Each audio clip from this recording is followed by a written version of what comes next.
ক্রিয়াই শক্তি, ক্রিয়াই বল। যুবরাই লড়বে, সোনার বাংলা গড়বে।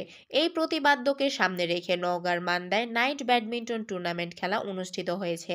নওগাঁ জেলা প্রতিনিধি ওয়াসিম রাজু জানান, শনিবার সন্ধ্যায় উপজেলার ভারসু ইউনিয়নের আয়রপাড়া যুব সংঘ ক্লাব মাঠে এই খেলার আয়োজন করা হয়। টুর্নামেন্টে বিভিন্ন উপজেলার ৮ দলের অংশগ্রহণে ফাইনালে মান্দা উপজেলাকে পরাজিত করে রাজশাহী মহানগর দল চ্যাম্পিয়নের গৌরব অর্জন করে। উক্ত খেলায় ওয়ার্ড বিএনপির সাধারণ সম্পাদক লুৎফর রহমানের সভাপতিত্বে প্রধান অতিথি হিসাবে উপস্থিত থেকে খেলা উদ্বোধন ও পুরস্কার বিতরণ করেন মান্দা উপজেলার যুব দলের সিনিয়র যুগ্ম আহ্বায়ক আব্দুল জলিল।